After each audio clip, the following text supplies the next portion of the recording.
अस्सलाम वालेकुम my to family, कैसे हैं आप सब। मेरे समझ से ज़्यादा ठीक ठाक होंगे। आज के जो मेरा व्लॉग है वो मेरी किचन रूटीन से रिलेटेड है कि मेरी नाइट किचन रूटीन क्या है, मैं क्या क्या काम करती हूँ, कौन कौन सी ट्रिक्स यूज़ करती हूँ कि जिससे मेरा किचन नीट एंड क्लीन रहता है, टाइम भी बच जाता है और मेरी मेहनत भी बढ़ जाती है। चलें, मे भी आपको कुछ इन्फॉर्मेशन मिल जाए मेरी इस व्लॉग से। चलिए लेट्स स्टार्ट करते हैं। हाँ जी, तो शुरू करती हूँ मैं अब अपने इस रूटीन को। सबसे पहले तो जनाब मैं इसको कंटेनर्स में डाल देती हूँ सो डैट कि मुझे जब दोबारा ही खाना हो या खाना गर्म करना हो तो मैं इसको इजीली माइक्रो में कर लेती हूँ। मैं प्लास्टिक के जो कंटेनर्स हैं उसको थोड़ा सा अवॉइड करती हूँ, सो मैं एक अच्छी इन्वेस्टमेंट कर लेती हूँ इस पर, और ये लॉन्ग लास्टिंग भी होते हैं। आज मैंने बनाया था चिकन पुलाव। अब पुलाव ही रह गया, चिकन तो इसमें उड़ गया सारा। हाँ जी, अब ये मैंने इसको सेव कर लिया इसमें। और ये मेरा छोटा बेटा है, मेरे तंग आ रहा था कि उससे मैं सुलाऊँ आके, लेकिन मैंने काम ख़त्म करके ही जाना था। अच्छा, अब ये है कि मैं इसको सारे जितने भी इसके पार्ट्स हैं वो थोड़ा सेपरेट कर लेती हूँ। ये मैंने अभी न्यू कुकिंग रेंज लिया है, सो इसको साफ़ करने का बहुत दिल करता है, बहुत मज़ा आता है। दिल करता है मैं इसको बार बार साफ़ करती जाऊँ, क्योंकि नई चीज़ का अपने एक मज़ा आता है। ये मैंने लेमन लिक्विड लिया है, इसको मैं अच्छे तरीके से साफ़ करूँगी सारा। और जितने स्पॉन्जेस मैं यूज़ करती हूँ क्लीनिंग के लिए वो मेरे सेपरेट होते हैं, और जो डिश वॉशिंग के जो स्पॉन्जेस होते हैं वो मेरे सेपरेट होते हैं। और इसकी मैं बैक साइड से भी कर देती हूँ, थोड़ा सा इसको उठा के नीचे से भी निकाल देती हूँ तो कचरा हो, लेकिन इतना नहीं निकलेगा क्योंकि ये मैं रेगुलर नीट करती हूँ इसको। रेगुलर जो काम आप करते हो ना, तो आपको ये ज़रूरी नहीं है कि आप कोई वन डे निकालें पूरी सफाई करेंगे, नहीं, आप थोड़ा थोड़ा रेगुलर करें, आपका किचन नीट एंड क्लीन रहेगा। मैं जब भी सुबह के टाइम पे अगर मैं करूँ तो ये साथ इसके बैक साइड पे दीवारों को ज़रूर करती हूँ, ये टाइल्स के ऊपर मस्त लगा देती हूँ, और जस्ट 5 मिनट्स लगते हैं इसको करते हुए। और जो मैंने एक साफ़ सुथरा सा नीट सा टॉवल लिया है इसको साफ़ करने के लिए। ये टॉवल स्पेशल जो है मैंने ये अलफता मॉल से लिए थे। ये एक पूरा पैक मिलता है, इसमें 5 होते हैं, और आई थिंक 200 to 250 में मुझे ये मिल गए थे। और ये इतने ज़बरदस्त हैं कि इसको मैं धो के वॉश करती हूँ, मतलब कि वॉश करके जब ये एक न्यू लुक में आ जाते हैं, और बहुत जल्दी भी वॉश हो जाते हैं। जो स्पॉन्जी होते हैं वो उसको मैं अवॉइड करती हूँ, और क्योंकि वो इतने ज़्यादा नीट एंड क्लीन नहीं होते। ये मैं इसीलिए इसको मैंने देखा है कि ये जल्दी साफ़ हो जाते हैं उससे, तो मैं इसी को देखती हूँ। अब मैंने पार्ट्स दोबारा इसके लगा दिए हैं। मैं इसको टच करके इसलिए देखती हूँ क्योंकि लास्ट टाइम मैंने जब इसके पार्ट्स लग किए तो इतने हॉट थे कि मेरा हाथ बस जल सा गया था, चिपक ही गया था उसके साथ। तो अब मैं थोड़ा टेम्परेचर इसका चेक करके फिर मैं करती हूँ। अब थोड़े से देखिए इसके ऊपर थोड़े थोड़े मुझे नज़र आ रहे थे स्पॉट्स, तो मैं अब इसके ऊपर क्लींजिंग करूँगी। क्लींजर जो है ग्लास क्लींजर, वो थोड़ा सा इसके ऊपर करूँगी क्योंकि ये कुकिंग रेंज भी ग्लास का ही है। स्टील का जो लास्ट टाइम मेरे पास था उसके ऊपर नहीं थी मैं करती थी, उसको जस्ट मैं डिश वॉशिंग लिक्विड के साथ ही साफ़ कर लेती थी। या कभी ज़्यादा डॉट्स आ गए तो उसको मैं विनीगर के साथ बेकिंग सोडा डालती थी तो वो चमक जाता था, लेकिन उसके ऊपर मुझे भी ज़रूरत नहीं थी। अब मैं इसके इर्द गिर्द जितने भी वो स्लाइड्स हैं उसको नीट कर रही हूँ। लास्ट में मैं आपको एक ऐसा लिक्विड बताऊंगी जो मैं खुद बनाया हुआ है, और लास्ट में वो लिक्विड सारा मैं इसके ऊपर टाइल्स के ऊपर कर देती हूँ और ये स्लाइड के ऊपर कर देती हूँ। उससे ये फ़ायदा होता है कि चींटियाँ नहीं आती, कीड़े मकोड़ों से मेरा किचन बचा, और एक भीनी भीनी सी खुशबू सी आती है किचन में। ये सारे मैंने इसके ऊपर से छोटे छोटे कंटेनर से यहाँ पड़े हुए वो मैंने उठा के मैंने कहा नीट एंड क्लीन कर लूँ।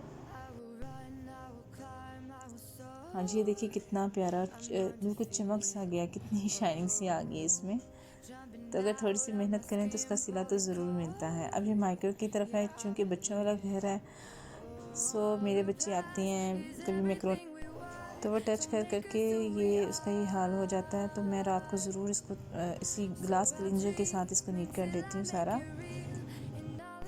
ये मैंने बिल्कुल साफ़ नीट एंड क्लीन कर दिया है बाहर से। अंदर से मैं क्या करती हूँ, जब भी अंदर से साफ़ करना हो मैं एक शीशे का बाउल भर लेती हूँ पानी से, और इसके अंदर मैं उसको 20 मिनट्स या 10 मिनट्स के लिए रख देती हूँ। जब बॉयल होता है और उसकी हीट से ही वो सारे के सारे जितनी वॉल्स होती हैं उधर से पानी लिक्विड निकल आता बाहर, और मैं उसको फिर एक साफ़ सुथरे कपड़े के साथ अंदर से उसको भी नीट कर देती हूँ। ये जनाब मेरा फ़िश टैंक है जो मैंने किचन में रखा हुआ है, क्योंकि किचन मेरा काफ़ी बड़ा है। और अब फ्रिज की बारी थी, फ्रिज को भी एक दफ़ा मैंने नीट करना होता है मस्ट।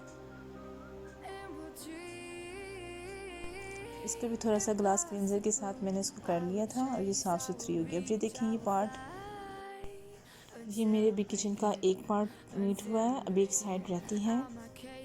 ये सिर्फ अभी एक वन साइड है और ये हुड तो रह ही गया था। मेरी बाद में नज़र पड़ी, मैंने कहा क्यों ना इसको भी फटाफट नीट एंड क्लीन कर लूँ। सो मैंने इसके ऊपर भी क्लींजर थोड़ा सा लगा के तो उसके साथ इसको किया। और इसके कुछ मुझे दाग लगे, मैंने उसको सोचा बाद में इसको स्पंजेस के साथ इसको नीट करूँगी, लेकिन वो भी इसके साथ आहिस्ता आहिस्ता क्लीन हो गए थे। अब ये देखें, ये दूसरी साइड है डाइनिंग टेबल की तरफ। ये एक चेयर इसलिए है क्योंकि बाकी चेयर्स मैंने उठा दी हैं अपनी छोटी बेबी की वजह से, क्योंकि वो चेयर्स पर चढ़कर फिर डाइनिंग टेबल पे आ जाता है, फिर उसके बाद एलसीडी को छेड़ता है, फ़ोन को छेड़ता है, चीज़ें उठा के नीचे फेंकता है। तो ये मैंने तकरीबन 6-7 मंथ से यहाँ से चेयर्स उठा दी हुई हैं। सिर्फ जिसने खाना खाना होता है उसको मैं इधर ही दे देती हूँ। मोस्टली अब बेडरूम में ही, अपने बेडरूम्स में ही जाके वहीं पे लिविंग जहाँ पे टीवी लॉन्च है वहाँ पे खा लेते हैं। मेरा घर इतना बड़ा नहीं है, छोटा घर है, लेकिन किचन मेरा काफ़ी बड़ा है। मोस्टली होता है कि किचन जो है वो छोटा होता है, घर बड़ा होता है, लेकिन मेरा घर बड़ा है, छोटा है लेकिन किचन बड़ा है। हाँ जी, अब ये किचन, अब ये फ्रिज की तरफ मैं आ गई हूँ। फ्रिज में जितने भी फालतू जो बर्तन है या जो फालतू खाना है वो भी मैं निकाल देती हूँ। उसको अगर सुबह जो मेरी मेड आती है उसको फिर मैं दे देती हूँ, उनको मैंने निकाल के फ्रीज में रख देती हूँ प्लास्टिक बैग्स में डाल के, और वहाँ से बर्तन भी निकाल देती हूँ। अब ये देखें, काउंटर मेरा भर गया सारे बर्तनों से। और ये मेरा बेटा है, जो बेटी है साथ, ये मेरे इर्द गिर्द ही फिरते रहते हैं। ज़ाहिर है जहाँ माँ होती है बच्चे उसके इर्द गिर्द ही रहते हैं, और मुझे भी सुकून होता है, बच्चे मेरी नज़रों के सामने रहते हैं तो मैं अपना काम भी इसीलिए निपटाती रहती हूँ। ये बर्तन काफ़ी ज़्यादा थे और मैंने क्या किया था, थोड़ा सा पानी गरम लेके उसमें मैंने थोड़ा सा डाला वो विनेगर और उसके ऊपर ढेल दिया। आप बेकिंग सोडा भी डाल सकते हो, उससे ये होता है कि जितने भी दाग धब्बे होते हैं बर्तनों के वो भी साफ़ हो जाते हैं इनके साथ ही। तो ये मैं बेकिंग सोडा और विनेगर कभी भी मैं अपने किचन से ख़त्म नहीं होने देती, ये बहुत ज़्यादा काम आता है, ये बहुत हेल्पफुल है। तो मैं इसको कभी भी ख़त्म नहीं होने देती। मैं आपको दिखाऊंगी कभी के जो मेरे वाइट बर्तन हैं उनके ऊपर से दाग धब्बे मैं इसी तरह से उतारती हूँ। अपना फ़र्श भी इसी से साफ़ करती हूँ मोस्टली, और अपनी जो रुमाल वगैरह वो भी। अब ये देखिए, मैंने इसके अंदर ये देगची कितने ज़्यादा, आपने लास्ट टाइम देखा था कि इसके अंदर काफ़ी ज़्यादा चावल चिपके हुए थे। सिंपल मैंने पानी डाल दिया, बेकिंग सोडा डाल दिया, बेकिंग सोडा डाला मैंने इसके अंदर, बेकिंग पाउडर नहीं, बेकिंग सोडा, और साथ में विनेगर, और इसको थोड़ी देर के इसको भिगो के रख दिया, जिससे चावल नरम हो के ऊपर आ गई और नीचे से जो भी इसकी तह थी जमी हुई मैली की चैली वो सारी उतर गई। और जस्ट मैंने अभी 1 हाथ लगाया तो सारा नीट एंड क्लीन हो गया है। ये देखिए बिल्कुल साफ़ सुथरा हो गया, मुझे इतनी मेहनत नहीं करनी पड़ी। अब ये सारा नीट हो गया, मैं क्या करूँगी, जितना भी यहाँ पे काम हुआ है अब मैं इस पार्ट को नीट एंड क्लीन करूँगी, क्योंकि यहाँ पे बर्तन धोए जाते हैं। तो मेरी मोस्टली यही कोशिश होती है कि इस हिस्से को मैं बहुत ज़्यादा नीट एंड क्लीन रखूँ, और ख़ास तौर पे रात को तो मैंने इसकी एक एक चीज़ को साफ़ कर देना होता है, इसके टैप्स को, और जहाँ पे ये मैं एक छोटा सा जो मैंने अपने ये छोटी छोटी एसेसरीज़ जो रखने के लिए मैं इस स्टैंड को यूज़ करती हूँ, इसको भी मैंने धो के रखना होता है। ये देखिए, हालांकि वाइट में है लेकिन आपको कोई दाग धब्बा इस पे नज़र नहीं आएगा। ये इसी तरह से रेगुलर इसको मैंने धो के रखती हूँ इसको, और उसके बाद इसके ऊपर चीज़ें लगाती हूँ। ये देखें, ये वाइट है लेकिन कोई दाग धब्बा नहीं है इसके ऊपर, और इसकी जहाँ पे स्पेस है वो भी वॉश करती हूँ। फिर उसके बाद इसको रख के, और अपनी जितनी भी एसेसरीज़ हैं, स्पॉन्चेस हैं, सोप है, लिक्विड है, और बेबी का फीडर धोने वाला जो ब्रश है वो मैं यहीं अपने सामने ही रखती हूँ ताकि मुझे ढूंढना ना पड़े।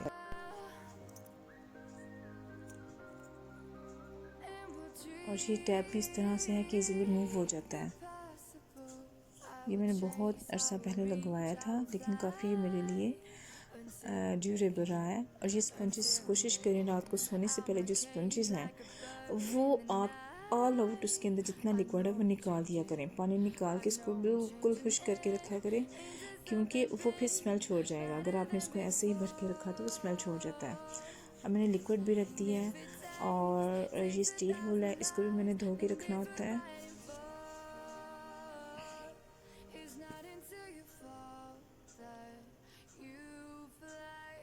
ये ब्रश, ये सब कुछ मैंने अपनी एक्सेसरीज इनको भी एक दफ़ा वॉश कर लेती हूँ, मुझे रख देती हूँ। ये सिर्फ मैं आज काम नहीं कर रही, मेरे रेगुलर रूटीन में होता है, जिसकी वजह से आज आपको कोई इतना गंद और ये चीज़ें नज़र नहीं आएंगे, ना ही इतना कचरा मेरे किचन से निकलेगा। दोपहर को जब भी मैं करती हूँ, दोपहर को भी ऐसे ही तकरीबन किचन साफ़ करती हूँ अपना। अब ये सारा नीट हो गया है, इसको मैं एक साफ से टॉवल के साथ ही इसको खुश्क भी कर लूँगी। और ये स्लाइड इसलिए लगाई थी क्योंकि इस पानी नीचे आ जाता था, नीचे के डोर्स काफ़ी ज़्यादा ख़राब हो गए थे। अब ये जो लिक्विड मैंने बनाया हुआ है, ये इसमें मैंने क्या किया है, 1 कप विनेगर है, 1 कप वाटर है। हाँ जी, अब ये जो है मैंने क्या किया, लिक्विड जो इसका प्रिपेयर किया हुआ है वो बहुत इजी है, सिंपल है। 1 कप विनेगर है, सेम उसी तादाद में मैंने पानी डाला हुआ है, और हाफ़ कप इसमें, या फिर आप ऐसा करें 2 से 3 स्पून आप बेकिंग सोडा डाल लें, और थोड़ा सा डिश वॉशिंग लिक्विड डाल दें, और मैं उसी से स्प्रे करती हूँ। उससे बड़ी अच्छी स्मेल आती है, चूंटियाँ कीड़ियाँ ख़त्म हो जाती हैं। और ये मैंने कचरादान भी साफ़ कर दिया है।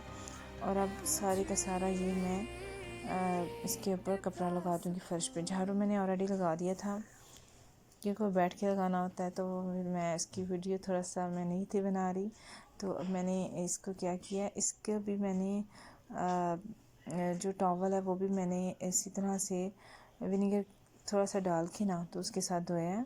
और अब मैं इसको पूरे फर्श को नीट करूँगी। अब मेरे बर्तन ड्राई हो चुके हैं, अब मैं इनको लगाऊँगी। सब बर्तनों को अपनी जगह पे लगा के अब मैं बर्तनों को लगा दूँगी, क्योंकि ये ड्राई हो चुके हुए हैं और ये सब के सब अपनी जगह पे लग जाएंगे। क्योंकि मैंने इसका जितना भी पानी निकला होता है रैक में, वो मैंने निकालना होता है और रैक को धो के रखना होता है। अगर वो ना निकाला जाए तो उससे क्या होता है, बहुत बुरी स्मेल आती है सुबह तक, और फिर वो नहीं अच्छी लगती। और वैसे भी अगर बर्तन लगे हों तो सुबह के काम बहुत आसानी से आप स्टार्ट कर सकते हो। अब ये रैक मैंने धो दिया है। अब जो आखिरी काम है, मैं क्या करती हूँ, एक ये टब मैंने रखा होता है नीचे वाले कैबिनेट में, उसमें जितने मेरे टॉवल यूज़ होते हैं वो सारे उसके अंदर मैं डाल देती हूँ, और उसके साथ ही 1 चम्मच भर के मैं इसमें विनेगर डाल देती हूँ। विनेगर जब आपने डालना है इसके अंदर, तो इसको रात भर भिगोए रखना है। आप जानते हैं कि विनेगर जो है वो एंटीबैक्टीरियल है, और जितने बैक्टीरिया जर्म्स होंगे वो इसके अंदर ख़त्म हो जाएंगे। और सुबह इसको जितना भी मैंने काम लॉन्ड्री का करना होता है, उनके साथ ही मैं इसको भी वॉश कर लेती हूँ, और तब तक जितने भी जो मेरे बाकी टॉवल हैं वो मैं बाकी यूज़ में ले आती हूँ। ये मैंने इसको इसमें भिगो दिया है, ये रात भर इसमें भिगे रहेंगे। टब मैंने इसी मकसद के लिए किचन में रखा हुआ है। हाँ जी, अब ये देखिए बिल्कुल नीट एंड क्लीन किचन हो गया मेरा।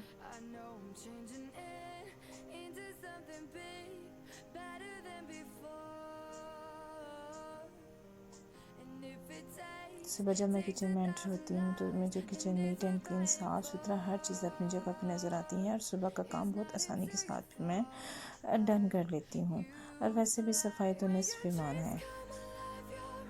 ये एक ही चीज़ नज़र आ रही है क्योंकि बाकी चीज़ें उठा दी हैं। अच्छा जी, अपनी दुआ में याद रखिएगा। अल्लाह हाफ़िज़।